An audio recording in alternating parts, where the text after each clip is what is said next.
साहेब, 25 तारखेला सोडवली. नाशिकच्या पालकमंत्री अगोदर जाहीर करण्यात आलं, त्याच्यानंतर स्थगिती देण्यात आली, वाद सुरू आहे. ते मला काय माहिती, मी मंत्रीच नसल्यामुळे पालकमंत्री पण काय होणारच नाही. तुम्ही मला मंत्री काय असता वाद झाला माहिती. नसता ना साहेब, तुम्ही मंत्री असता तर वाद झाला नसता असं वाटतं. अरे असं काय, हे असतं ते नसतं, साधे हायपोथेटिकल, त्याला काय. पण सर, साहेब बाकीच्या ठिकाणी पुण्यात आहात, भिडेवाडा आणि पुणेवाड्याची ती पाहणी सगळी करणारे, काय नेमकं आहे त्याचे आता अपडेट? तर असं आहे ना की शेवटी जे आहे, आपण जोपर्यंत त्याच्यावर सतत लक्ष देत नाही तोपर्यंत जे आहे की या कामाला गती प्राप्त होत नाही. काय त्यामुळे एकदा मी ठरवलं की आपण गेलं पाहिजे. भिडेवाड्याचं काम सुरू आहे आता, त्यानिमित्तानं त्याचे म्युन्सिपल कमिशनर किंवा इतर इंजिनियर्स वगैरे येतील काय, आणि काम बरोबर त्याचं जो शेड्यूलप्रमाणे चालू आहे की नाही ते पाहतील. त्याचबरोबर फुलेवाड्याचा जो विस्तार म्हणजे जो करायचा आहे, कारण तिथं आपण पाहिलं मीटिंगला सुद्धा जागा नाही आहे, सगळीकडे जे आहे ती घरं आहेत. तर त्या घरांना जे आहे कॉम्पेन्सेशन देऊन तर त्यांच्या घराची इतरत्र सोय करून ती जागा मोकळी कशी करता येईल हा प्रयत्न गेली कित्येक वर्ष आम्ही करतो आहोत.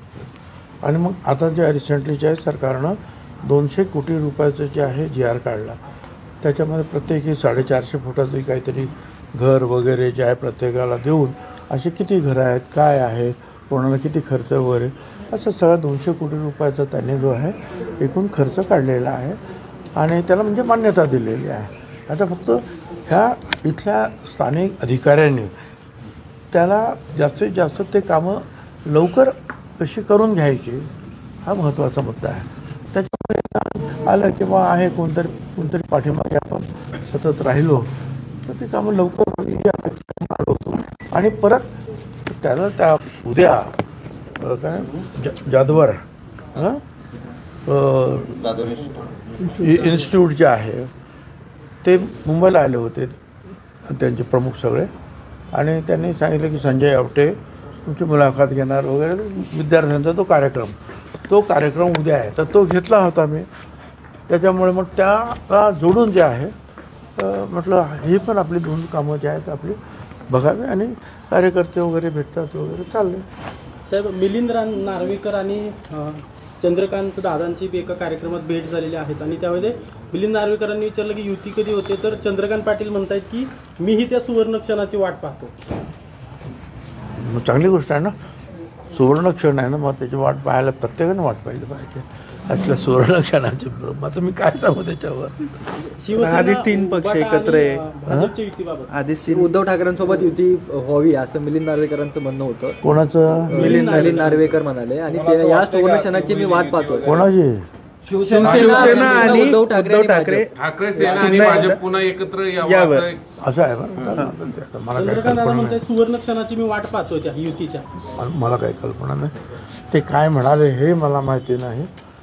त्याचा उद्देश काय विचारण्याचा मिलिंद नार्वेकर यांचा तेही मला माहीत नाही काय. आणि आता असं आहे ना की शेवटी त्या पक्षाचे प्रमुख जे आहे ते ठरवतील, मला काही कल्पना नाही. संजय राऊतांनी देखील साहेब त्याच्यावर सूचक विधान केलेलं आहे. पुढल्या घडामोडी काय घडणार ते आम्हाला माहीत आहे, त्यामुळे आम्ही वेट अँड वॉचच्या भूमिकेत आहोत, संजय राऊत म्हणताय साहेब. ठीक आहे, प्रत्येक जण काय काय म्हणतो मला काय माहिती, मी ते मला माहिती नाही. उद्देश काय तो मला माहिती नाही. लाडकी बहीण योजना जी उद्देशाने सुरू झाली होती त्याच्यामध्ये बरेचसे खरं तर अडथळे आले. पहिल्यांदा बांगलादेशी महिलांना त्याचा मोबदला मिळाला. आता खरं तर परप्रांतीय म्हणजे इतर राज्यातील महिलांनी त्याचा मोबदला घेतल्याचं समोर आलंय. कसं बघता सगळ्याकडे? हे बघा, एक आहे त्यावेळेला जे आहे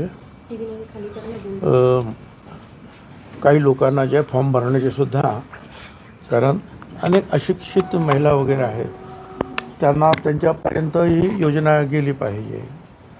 त्याच्यासाठी काही फॉर्म भरण्यासाठी सुद्धा काही यंत्रणा लागली होती कामाला आणि त्यांना त्याचे सुद्धा काही मोबदला मिळत होता.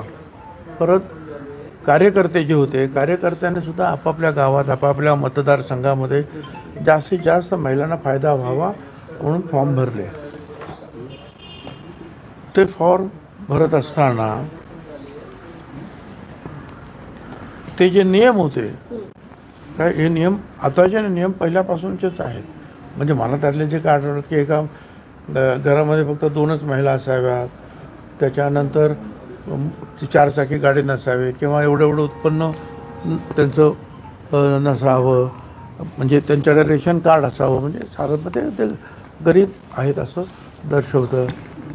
तर या अशा अनेक काही गोष्टी होत्या त्याच्यावर, त्या अटी, त्याच्याकडे दुर्लक्ष करण्यात आलं. आणि मग त्यावेळेला जे आहे ते पैसे पण मिळाले लाडकी बहिणींना. आणि त्या संदर्भामध्ये मी मागेच म्हणजे काही 10-15 दिवसापूर्वी मला विचारलं तर मी सांगितलं होतं, आता त्यांना ते पैसे त्यांनी घेतले, कदाचित त्यांचा तो हक्क नव्हता, परंतु त्यांच्या मागण्यात काहीही अर्थ नाही आणि तो पैसे वसुली वगैरे परत करण्याचा धंदा करूही नये. तर काही लाखामध्ये ती संख्या असेल. एवढंच आहे की सरकारनं वेगवेगळ्या जाहिरातीच्या माध्यमातून की बाबा झालं ते संपलं, पण आता यापुढे सुद्धा हे आमच्या अटी आहेत, ह्या अटीच्या मध्ये बसत असेल तरच तुम्ही ह्या लाडक्या बहिणीच्या मदतीचा स्वीकार करावा, अन्यथा स्वयंस्फूर्तीनं जे आहे त्याग करावा. असे काहीतरी एक केलं पाहिजे. पण एक जण एक म्हणतो, एक जण वसूल करणार, एक जण नाही वसूल करणार, एक काय काय काय आता मलाच माहिती नाही की नक्की काय. पण माझं ही सूचना आहे बुवा की लोकांना तुम्ही सगळीकडे काही तुमच्याद्वारे सुद्धा सांगता येईल की ह्या 4 अटी आहेत का 5 अटी आहेत, याच्या बाहेर जे असतील त्याने कृपया या योजनेचा जो आहे स्वीकार करू नये स्वयंस्फूर्ती. साहेब, नाशिकच्या पालकमंत्रीपदावरून 25 तारखेला सुनावणी आहे साहेब. नाशिकच्या पालकमंत्री अगोदर जाहीर करण्यात आलं, त्याच्यानंतर स्थगिती देण्यात आली, वाद सुरू आहे. तर मला काय माहिती, मी मंत्रीच नसल्यामुळे पालकमंत्री पण काय होणारच नाही. तुम्ही मला मंत्री काय असता तो वाद माहिती झाला नसता ना साहेब, तुम्ही मंत्री असता तर वाद झाला नसता असं वाटतं. अरे असं काय हे असतं ते नसतं, सध्या हायपोथेटिकल त्याला काय. पण सर साहेब, बाकीच्या ठिकाणी पालकमंत्री आता डीपीसीच्या बैठकी सुरू झाली. साहेब 25 तारखेला ओबीसी जरांगेचं उपोषण आज सुटलंय जणू, सरकार कोणी गेलं नाही. मग मागच्या वेळेस हाताळताना तुम्हाला माहिती काय झालं, आता ते व्यवस्थित टॅकल होतं, मग ते सगळं काय आता मला काय माहिती, मी फक्त वर्तमानपत्रातून वाचतोय काय काय ते चाललंय. स्वतःहून एवढं रिस्पॉन्स मिळत नाही असं दिसलंय. उपोषण सोडलं. सलाईन लावली आज सोडणार आहे उपोषणाचं दुपारपर्यंत. शुभेच्छा. 25 तारखेला सुनावणी आहे सर. स्थानिक स्वराज्य संस्थेच्या ज्या निवडणुका आहेत आम्ही आता सध्या जे आहे आम्ही त्याचाच अभ्यास करतो आहोत की निश्चितपणे काय काय पुढे होऊ शकतं. आणि आमचं म्हणणं एवढंच आहे की आमचं ओबीसीचं जे आहे आरक्षण जे आहे त्याच्यामध्ये व्यवस्थित राहिलं पाहिजे आणि ते होत आहे की नाही याच्यावर आमचं लक्ष राहणार आहे. साहेब, बीड प्रकरणावरती खरं तर आतापर्यंत जे काही घडामोडी सुरू झाल्या त्याच्यावर राजीनाम्याचं मोठं नाट्य, अजूनही त्याच्यावर मागणी होती राजीनामा झाला पाहिजे. आज दादा तिथं जाऊन म्हणतात की जर खंडणी प्रकरणात कोणी सापडलं तर मी मोका लावीन, तर ते काय सगळं आता खूप लोक बोलत आहेत त्याच्यावर. तुम्ही आधी हिंदुत्व होतात, सुरुवातीच्या काळामध्ये राजकारणाची सुरुवात तुमची हिंदुत्वाने झाली, नंतर तुम्ही महाविकास आघाडीकडे आलात, बहुजनांसाठी तुम्ही चेहरा बांधलात. तर महाराष्ट्रासाठी तुमची तिसरी भूमिका आता कोणती असेल, कारण तुमच्या दोन्ही भूमिका झाल्या आहेत. तुम्ही तुमच्याशी चर्चा करून आपण भूमिका ठरवू ना.